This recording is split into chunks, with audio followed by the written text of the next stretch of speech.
Recording. Hey, everybody. Welcome to another Forward Focus Thursday. We're blessed today because once again, we're able to bring this to you. And also today, we're pre-recording this session. We weren't able to do it live on Thursday. We're going to pre-record, but still we want you to treat it as though it were a live broadcast. Use your comments. We're going to go back and look at them and make sure that you let us know what you think. And as always, I thank our wonderful technological team, Brother Lavender, Sister Frey, for helping us tremendously. I want to thank my marvelous co-hosts, as always, Reverend Stephen A. Cousin Jr., Dr. Michael A. Cousin Sr., and Bishop Philip R. Cousin Sr., and of course myself. We thank you so much for just being a part of this with us today. We're glad to be with you. We're going to have some fun today, as always. So I'm going to ask that we just open up with a word of prayer. Steve, I don't know if you've opened us up in prayer yet. So go on. I have. I've done it before. I'm going to ask Uncle Mike to do it. Okay. Lord have mercy. Let us look to the Lord in prayer, bow our heads and in our hearts. Eternal God, our Father, we thank you for this day and for this opportunity as we gather to fellowship, discuss, and to just dialogue with one to the other. Lord, in this session, we ask that your presence will lead us and guide us, that we may say something that will be fruitful into someone's life who may be listening. While we gather, Lord, remind us of the blessings that we often overlook, the blessings of your love, your grace and mercy. And Lord, just for this blessing to be able to see and to interact with loved ones, need it be through a virtual experience, but still the interaction and the fellowship the same. Give us a grateful spirit. Give us an attitude of gratitude in this season of Advent as we wait with bated breath for the arrival of the joy which is to come. And Lord, when you bless us, we'll be quick to always give you the honor, the glory, and the praise which is due to you. For it's in the matchless name of Jesus the Christ, Lord, we pray. Amen. Amen. Thank you, Mike. So today we're going to have it's not going to be heavy, some heavy moments, some light moments, but we're going to have a coronavirus themed broadcast today, but from different angles, not just the normal angles that you would see, some different angles. So we're going to start with a question that my nephew Stephen posed, his question for today. Then we're going to go to, after Steve's question, we're going to go to my dad's question, Mike's question, and then I'll close us out with the question and we'll see where we are. So Steve, what was your question for today? It was a good question. So I was looking at the recent developments with the two pharmaceutical companies and Moderna and Pfizer, where now you're seeing the first responders actually receiving the first vaccine. I believe it happened over in the UK, where a 90-year-old woman was the first one documented to take the vaccine for COVID. So given that this is, still new, I was asking, the panel, are you going to get vaccinated when the vaccine gets first rolled out to your area? And if not, why? I'll kick it off. The thing about it for me is, I'm fortunate. My wife is a nurse practitioner, so she kind of lets me know a lot of medical stuff, when it's safe, when it's not safe to take it. But on my instincts, and maybe I'm crazy, but on my instincts, because I've seen what's happened over the past year, I would be one probably to say I'll take it. I think I'll take it, unless, I won't be the first in line to take it, but I think I'll take the vaccine because I want us to encourage each other and to help each other to get past and to move past this. And if my taking the vaccine can do that, I think I'll be one to take it. Maybe not, like I said, the very first time it's available, but relatively early on, I think I'll take it.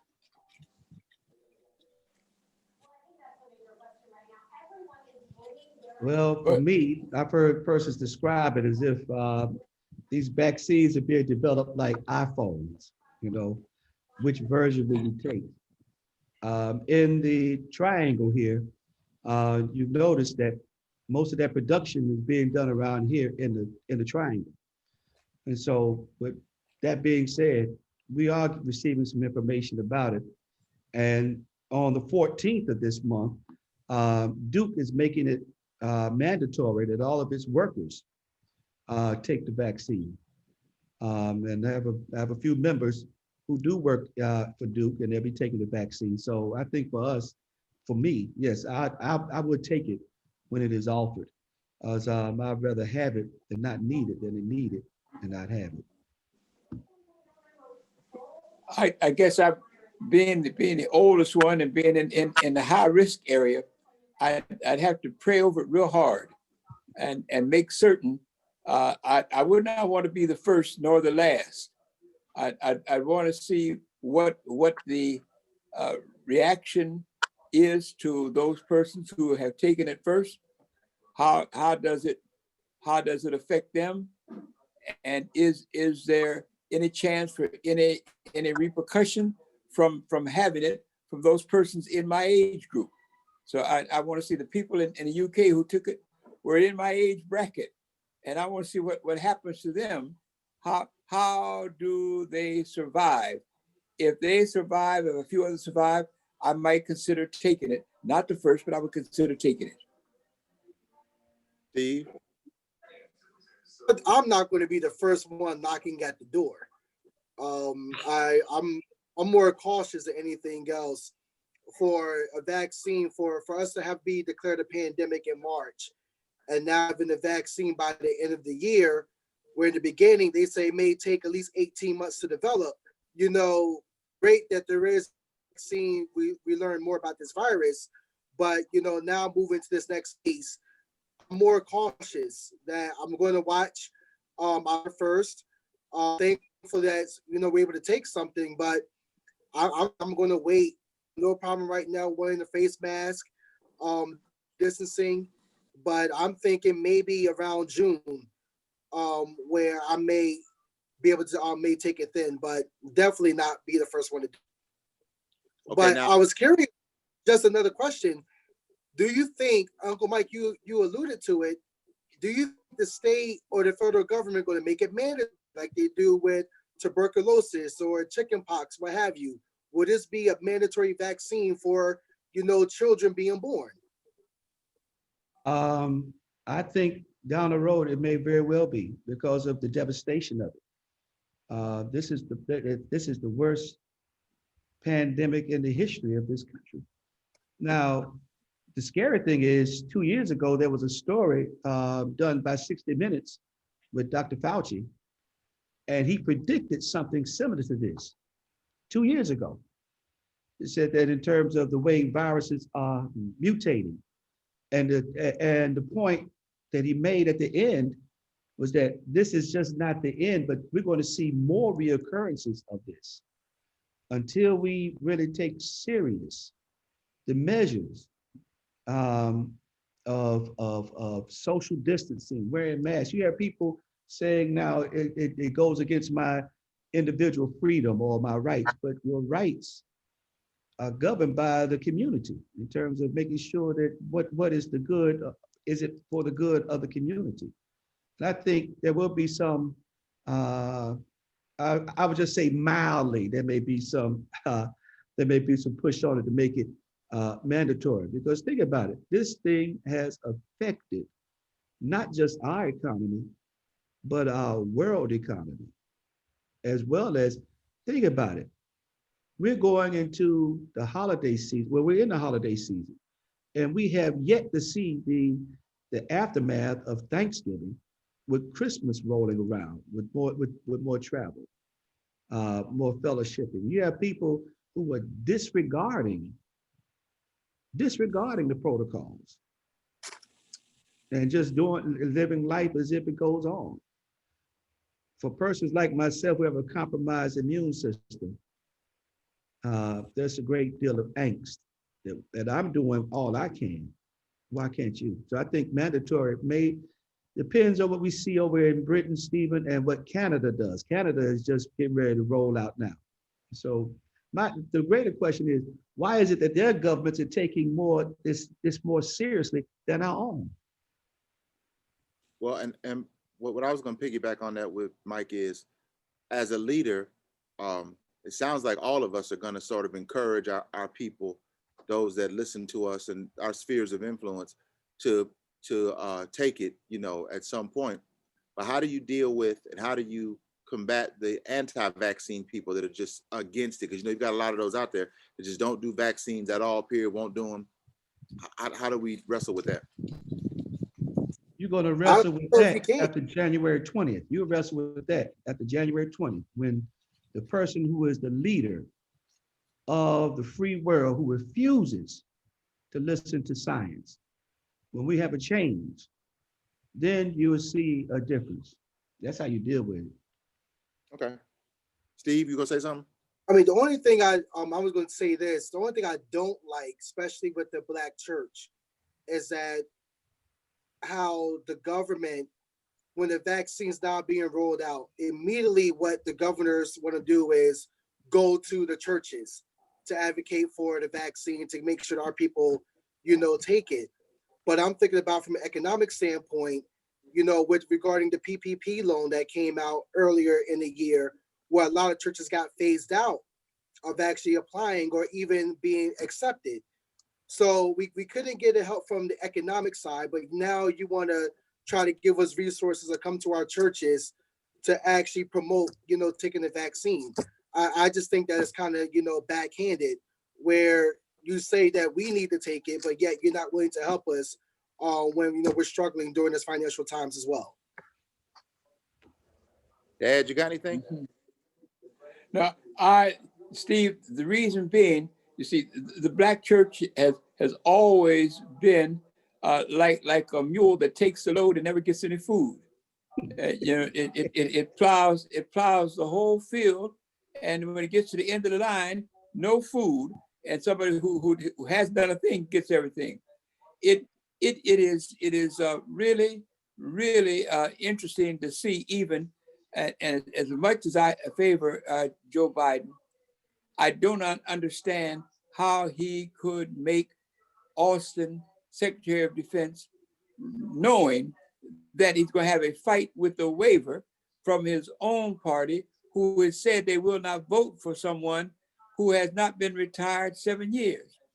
What kind of vetting did they do to come up with this when he knew that certain people, even your own Senator Steve, your senator from New England, said, from Connecticut rather, said that he would have to question whether or not he could support it because of the waiver that they'd have to say a military man has to be 7 years retired before they can assume the position of Secretary of Defense. Didn't Biden know that? Was he aware of that? Again, sometimes we take so much and get so little. And sometimes we move in a certain direction and never get caught. Just like now, they're questioning the man who is going to be Secretary of Agriculture from Iowa, and big questions. NAACP's questioned that already. The problem is the Black churches always have to have been the scapegoat whenever there is a need for a quick response and a solid, sometimes what they think we are not monolithic, but they think we are monolithic and they want a monolithic answer. And that's why they come to us. So if there's any kind of reparation, any kind of stimulus, it is going to be last coming through the Black church. It's going to be difficult. Other agencies will get it. We will have a difficult time. We're still that mule in the farmland, plowing the heaviest, getting the least amount of feed when we get to the end of the line. Well, it seems to beg the question. Think about what you said, Daddy. That I think that they've been to say that he made the promises having a greater African American presence in his cabinet. But this is sort of like, you could look at it as a backdoor way of knowing that man would not be approved, but at least you did nominate him. Was that your first choice? Exactly. Exactly.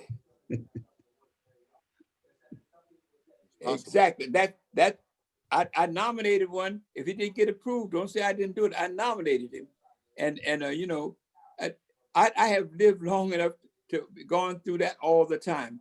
There were others. Johnson, who was HHS director, could have been very easily put in that he's a civilian. But Austin is a great man, but he comes with a huge price where 3 senators, Democratic senators, have already said they're going to question whether or not they can give the waiver. That's tough. That is the backdoor approach, Mike. That is a very backdoor approach. That you know, don't. And I think he's doing that because he does not want to get involved with appointing the Attorney General black. I think the Attorney General is going to be that man from Alabama, Doug Jones. That's who it is. More than likely. Okay, so with that being said, we kind of segue to the next question, which was Dad's question. You want to ask your question, Dad? How do you deal with this pandemic fatigue? You know, Bill Murray had a movie, Groundhog Day. Every day looks like Groundhog Day. Every day looks like. Have you noticed how rapidly time goes by? One day pushes right into another. One day just keeps going, and you get up, and even virtually now doing this, you wonder what day in the week is this? What happens? How do you deal with this pandemic fatigue? What do you do to keep yourself from saying every day it's another Groundhog Day, and it's another time when most 90% of the folk cannot go out, will not go out, stay in? What happens when you're forced to stay in, when you're almost immobilized? What do? How do you handle this pandemic fatigue that has hit all of us? And when you are locked in, like some states, sheltered in place, you cannot go out, cannot leave. How do you handle? What do you do? What is the answer? Stephen said something about movies or television. What happens when you watch television and all you get hooked on is a certain couple of channels you want to watch? And if you watch the movies, the only thing about movies, I'm tired of seeing people get killed or getting robbed or getting ripped off. All the movies seem to be the same way. Well, how do you deal with it? What is the answer? What can you suggest to help us overcome this fatigue, this pandemic COVID fatigue that has hit most of us? I actually told my members, have joking, have serious, that normally in the first district you get like a month off in August for vacation. I mean, I told them that realistically, I think I need 3 months off of actually just to do absolutely nothing. I think that for most of us, my concern is we're going through this routine, we're going through this pandemic, and then once the pandemic is lifted, now we're going back to business as usual with no transition, with no break between the two. I really believe that there definitely needs to be a national break, whether it be a week or 2 weeks, just so we can, hit the refresh button, restart button, what have you. But it's difficult. I'm thinking about, how we're doing remote learning for our children. And now thinking like, okay, once we do this through June, we still got to worry about the summer months and what that's going to look like, and then going into the fall where there's really no break. So I really believe for us with the fatigue, you're right. I don't know what we could do right now, but I'm thinking about when this thing is lifted, I think all of us just need to be able to just take a break and just be able to get away, to a new environment, new climate, what have you, just so we can hit the restart button. Well, I'll be honest with you too, Dad. When that happens, right on cue, what do we do during the pandemic? We got a puppy. So there are gonna be people that get puppies during the pandemic. Being honest, it's gonna be a whole lot of babies born during the pandemic. As things, what? Yeah, go ahead. As things are sheltering in place, and so to speak, people don't have a lot of place to go. You got to find things to do. But honestly, the best thing I can say to do is just find a hobby if you can. Whatever your hobby is, find a hobby. If it's reading, if it's writing, if it's y'all know mine. I'm blessed to have the ability to shoot pool at home. Steve likes to play video games at home. Find something to do to pass the time. You got to, because otherwise if you just sit and think about this all the time, you will lose your mind. Well, for me, I think how you deal with it is you have to build community. You have to build a new community.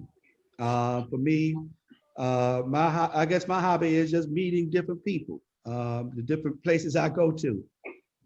That's my way of letting them know that I'm still around. I have 4 restaurants that I go to, and if they don't see me within a week's time, they pretty much check up on me to see if I'm all right. I think this gives us the reason to break out of the norm by doing different things, changing up your routine. It's all and just saying it's all right to be upset. It's all right to take time for yourself to say, look, this is a lot on me. Now's the time to take control. I mean, for like today, after this, there's a place I go to. I'm going to sit down, and they know exactly what I like. I'm going to sit down. I'm going to talk. I'm going to enjoy myself and take. I think now it's just time to take charge, and to build your community. Check in with your community, like this right here. I look forward to Thursdays, but this is Wednesday. It threw me off, but that's a good thing. That's a good thing because it lets me. I mean, when you're by yourself, you don't necessarily have to be alone. There are things you can do, and that I'm discovering. Even the apartment complex I live in, persons check up on me over there. So it's just about being able. You got to live it day by day. I think anxiety, we're anxious. We want to know what's going to happen tomorrow. Right now, I'm finding out. Just be thankful to live, not just day by day, moment by moment. And it is true, Dan, that it seems like every day can be the same. It's repetition, but you got to find some way to break that repetition. And there are different things we can do, and it's all right. I think the biggest thing is to say it's all right to be frustrated. It's all right to have these questions. Now, attack these things by creating your community and doing things you have a chance to do now that you wouldn't necessarily do because persons have so many expectations upon you. And Mike, I found really during this season, man, not just reading, but I think I said it before, try audiobooks. I'm telling you, audiobooks are all right. I've been listening to audiobooks lately. In addition to reading the books, listen to the audiobooks. It helps out a lot, but like Mike said, understand the possibility and the probability of frustration, because you will be frustrated, but just don't allow yourself to wallow too much in frustration during that time, because it's hard, Dad. And that's why we also encourage people to take the vaccine when the time is right, so we can move past this season of Groundhog Day. Yes. It's tough. But my dad mentioned this earlier too. One of the things to do during the season of pandemic is to watch television or watch movies at home, whatever it is. We got a few movie theaters here in Georgia that are open, believe it or not, still. But that's another story for another day. I haven't gone. But if you're watching TV or you're watching movies, first of all, panel, if y'all don't mind answering, which do you prefer, movies or TV? And what's your go-to movie or your go-to TV show when just, you just got to chill out for a little bit? So I can take this one. My go-to movie, I think y'all know this, is Rocky. It doesn't matter if it's Rocky or Creed. I could watch that all day long. I just got to put it out there. 1, 2, 3, 4, 5, it don't matter. It don't matter. And TV show, I'm into anime, Japanese anime. So I can watch Naruto, Dragon Ball Z all day long. So those would be like, movies and TV shows that I watch. Like I just started watching old shows, so to speak, where I told Uncle Joe this. I started watching Ozark. I started watching The Blacklist. Watched The Queen's Gambit. Saw the movie Jingle Jangle.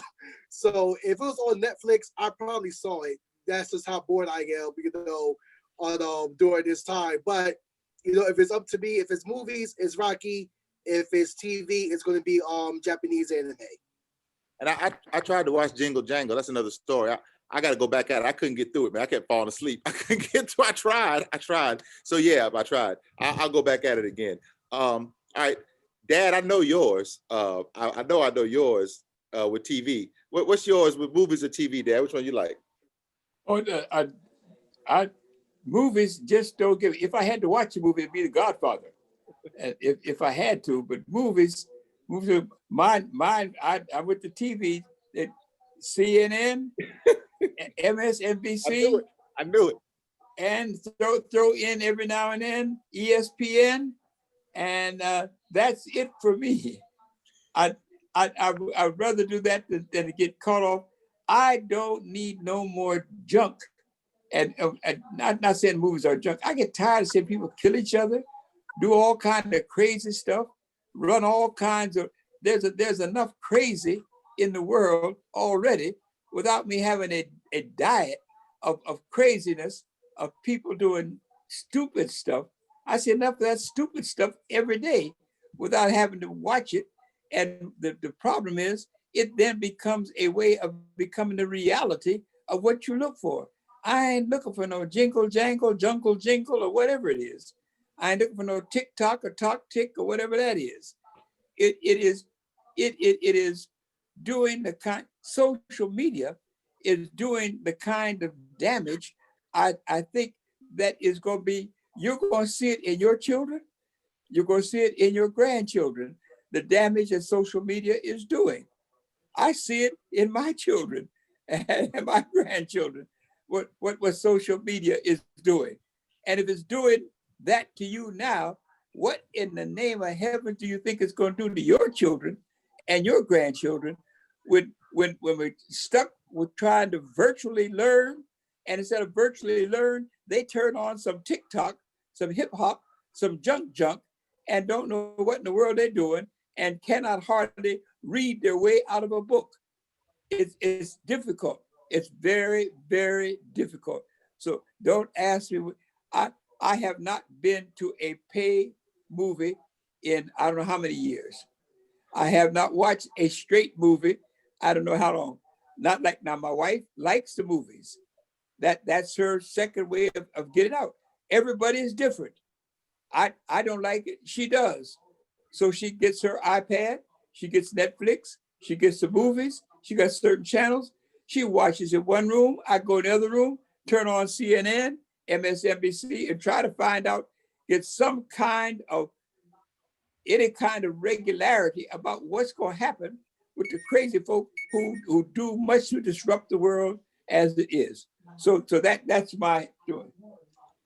Hey, Mike and Steve, with regards to what Dad said, shout out to Country Wayne. Let that sizzle in your spirit. So, Mike, what you got, Mike? What do you like? As he says, Jesus is popping. You know, Jesus been popping.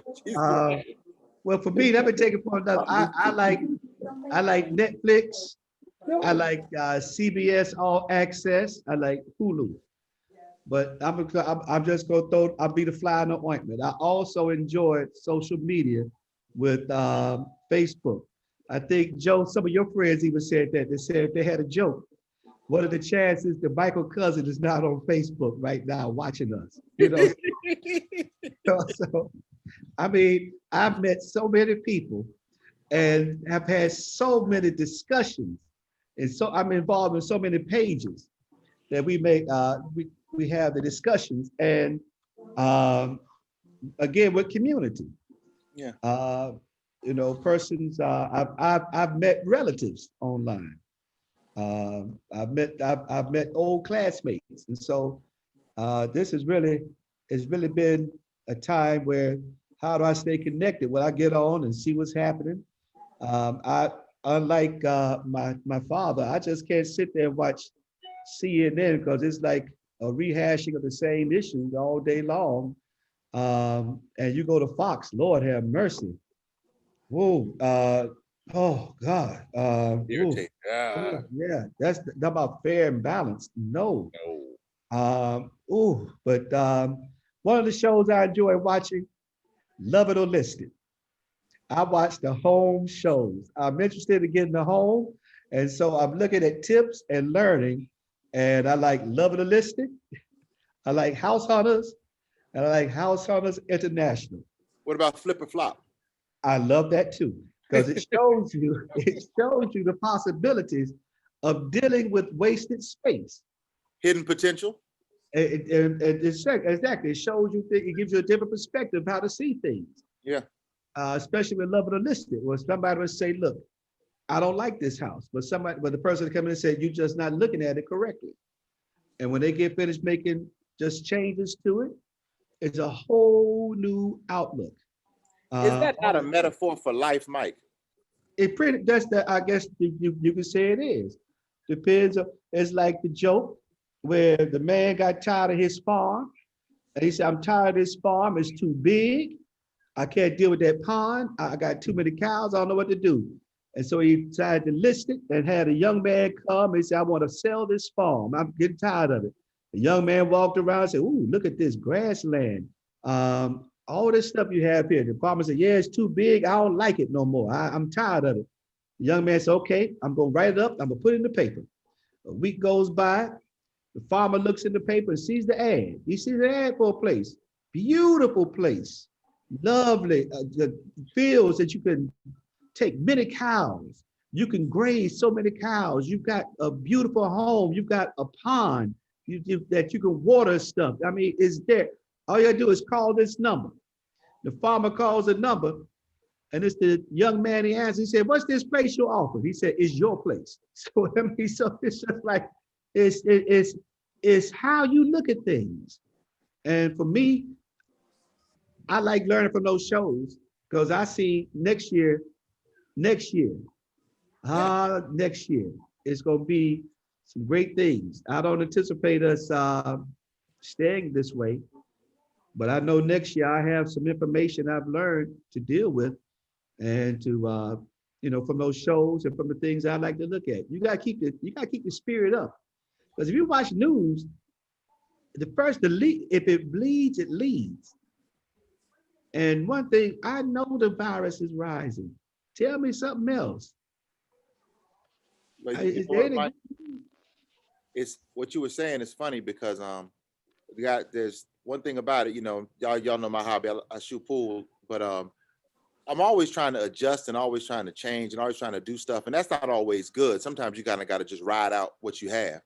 And one of my friends I shoot pool with, he told me, he said, Joe, sometimes when it comes to adjusting and doing things, here's your problem. He said, 6 is too many and a half dozen isn't enough. He said, so sometimes you just kind of got to be where you are, work with, like what you were saying, Mike, work with what you got, understand your blessings and move forward. I used to go to movies by myself. And Steve knows this, Mike, you do too. I'll go to a movie by myself in a heartbeat. Got no problem with it. I can't do that anymore. I miss doing that. I watch movies at home. I watch TV at home. Of the two, believe it or not, lately, I like watching YouTube. I go back and watch old videos. I watch a lot of these short, my wife laughs at me, but I watch a little of short clips of people. Like I watch Country Wayne.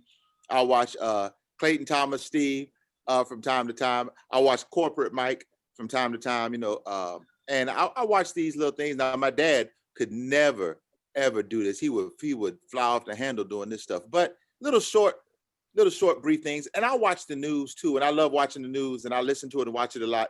But like Mike, sometimes I get bogged down with it. But if it's a movie that's on and a movie that's always going to catch me every time it's on, it's got to be Goodfellas. Whenever Goodfellas is on, if it's on, wherever it's on, I'm going to watch it from that point. It's violent and whatever else. But once again, I like Goodfellas. So that's the movie. That and also The Color of Money and The Hustler, obviously. But Goodfellas is my thing. But I'm more these days into TV that I can control, like the YouTube and stuff like that, social media stuff, other than movies. And here's another thing. Remember, if it weren't for social media, we couldn't do this.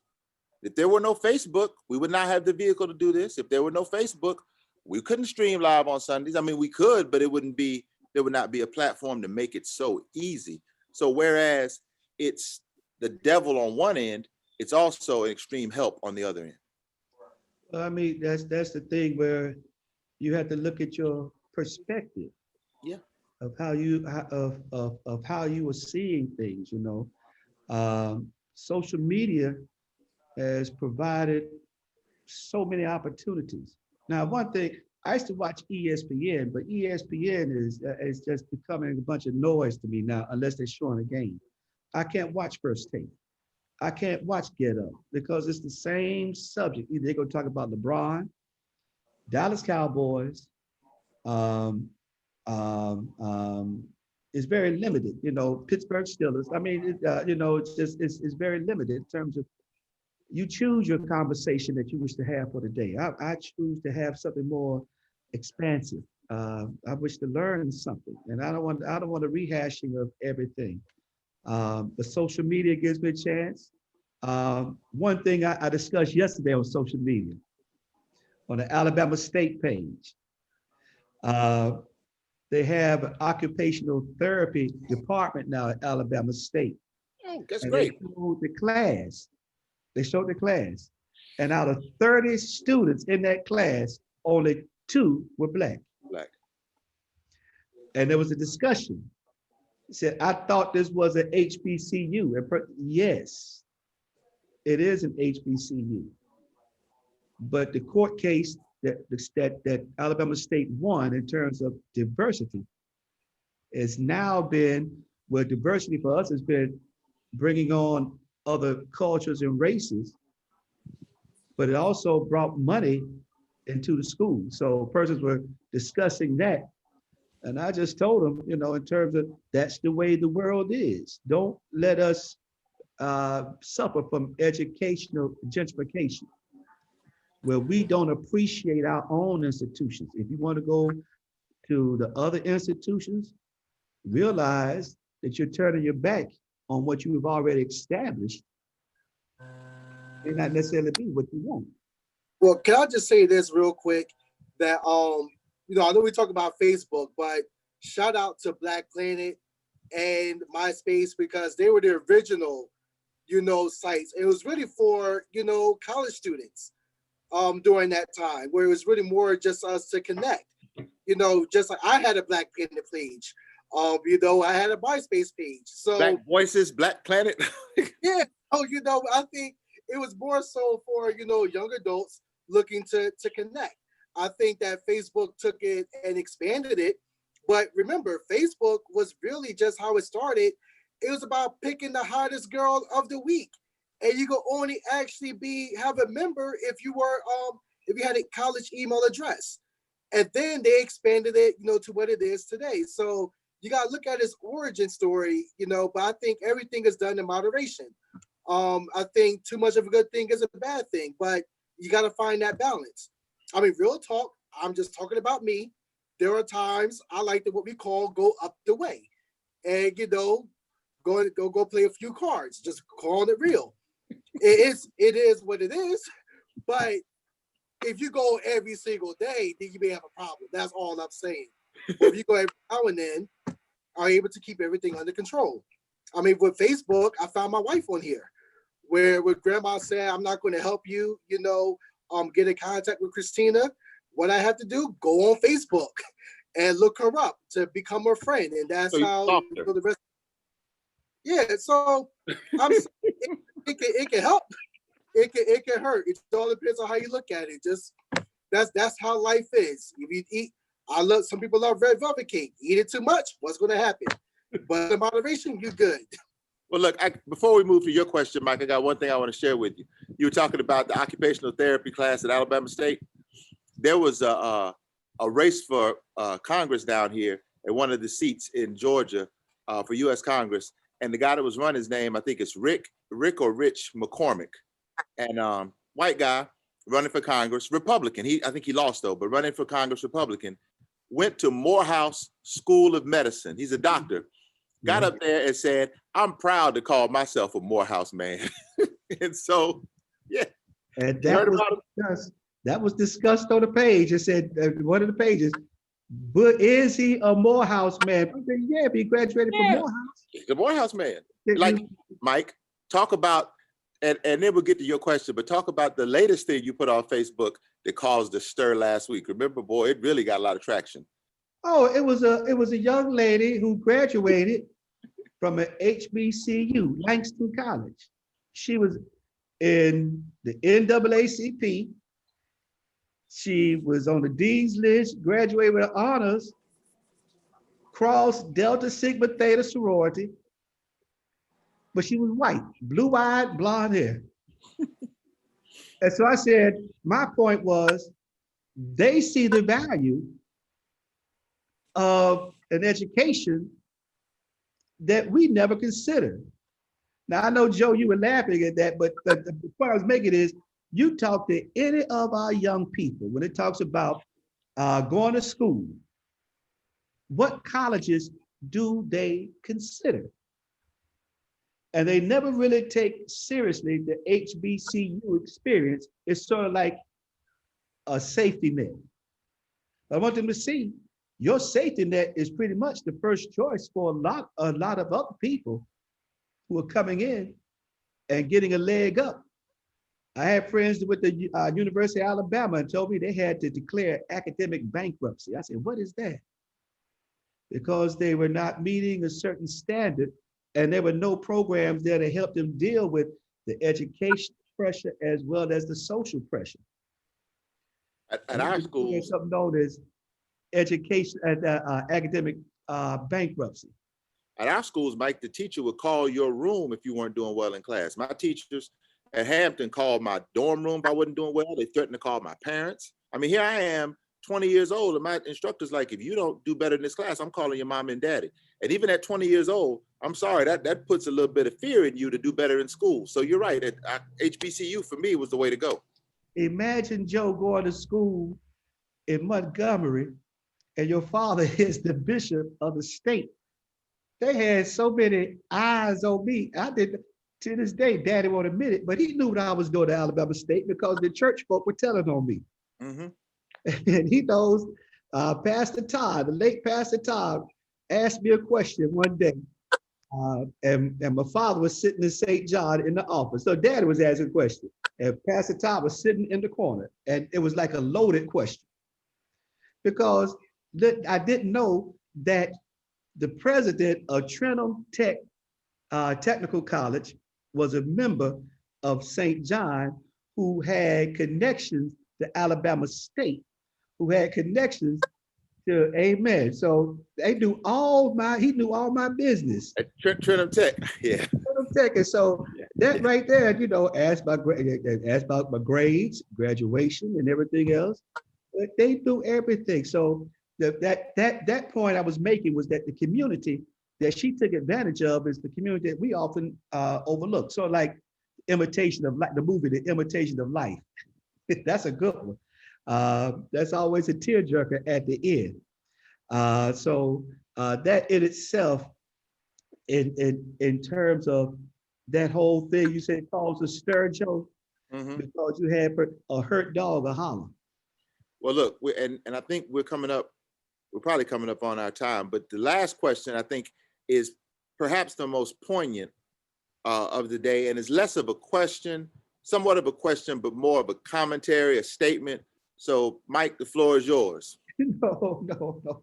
I think for us, the biggest thing is that when we don't put more on yourself than is necessary, or trying to understand this pandemic. There was a question 2 weeks ago that the laity were asking, what are the qualifications or the expectations of clergy? And no one really answered that question. They just danced around it. But on page 129 in our book of discipline, it lists some of the things in terms of the basic expectations of the itinerancy. I think for us right now, I think there's a book that was written about 10 years ago, maybe older. It was a bestseller. Don't sweat the small stuff. And it's all small stuff. And it basically said, look, how it's all right to say you're bored. It's all right to say you're fatigued.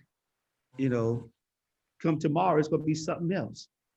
So I think the expectations, are we putting unnecessary expectations upon ourselves during this time when others are just pretty much are going with the flow? it seems like you're not really doing ministry unless you're always busy. But you can be busy doing nothing.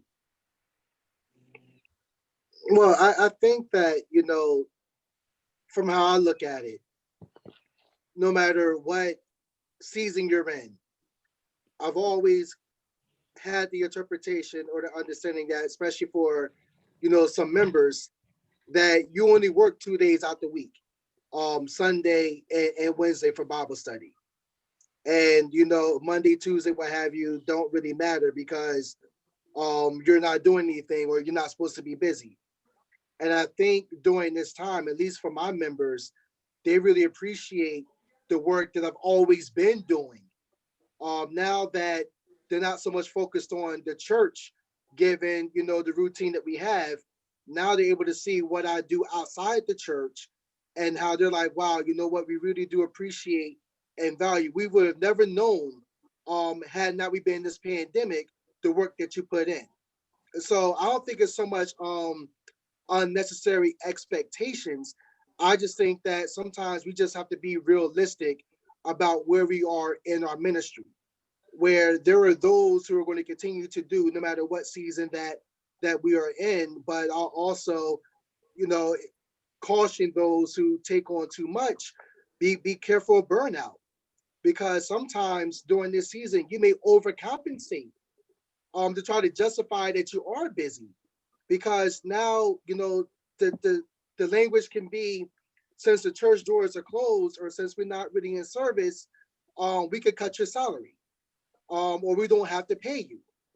And so now you're trying to justify why you should still get that same level of income, where sometimes you may overcompensate and burn yourself out when what you were doing was just fine. So I'll just leave it at that.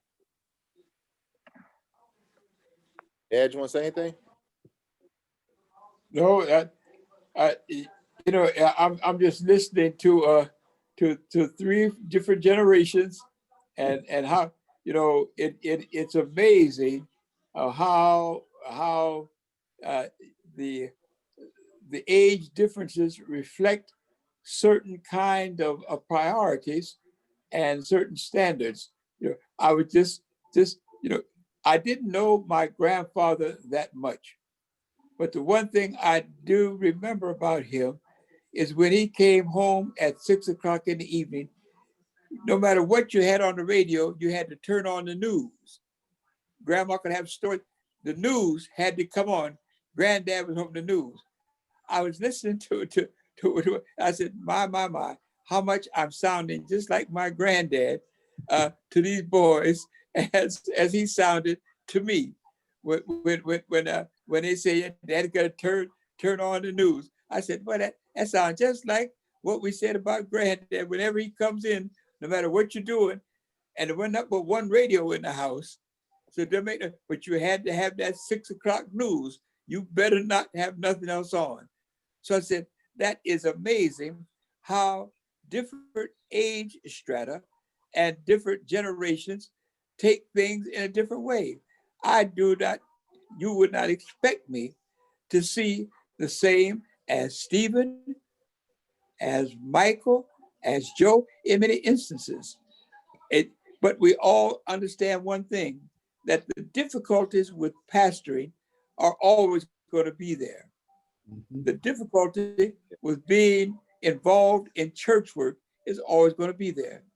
No matter what you do, sometimes it's never enough. No matter what you try, you don't know how you're going to make out. But the challenge is always try to be as relevant to the point in society where you find yourself and the point in the culture where you find yourself, so that your ministry will always be relevant, will always be good to you. To talk about HBCUs, yes, I had to almost twist Joe's arm to go to an HBCU. He was all set to go to University of Florida. But I told him, no, you're not going to the University of Florida.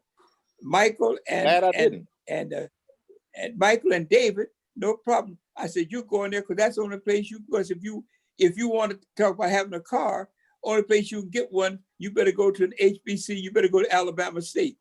So sometimes the things you do or you have to do in order, and understand that what the one thing you get from the HBCUs that you do not get from the large white institutions is that ability to forge the leadership qualities which are in you. They help forge them in you, and you can become more aware of what you are, because the opportunities for leadership and forging and developing are more prevalent in HBCU for us than they are in large white institutions.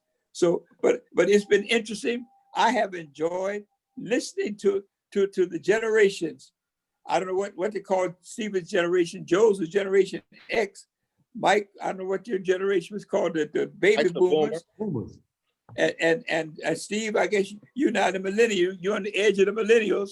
So you got millennials, Generation X, and baby boomers, and then you got the old timers. I guess I'm in the greatest generation ever lived, because that's the generation I come from, and that's the way they say about us, the greatest generation ever lived. So when you put us all together, what I hope that what we find is to reconcile and structure and life in our families and our churches that will help us to survive, even in a pandemic, even in good times, even in bad times, help us to survive and make the kingdom grow through the ministries we perform. Well, I'm gonna close out with my little take on Mike's thing, and then we can just give our final remarks. What you were saying, Mike, about burnout.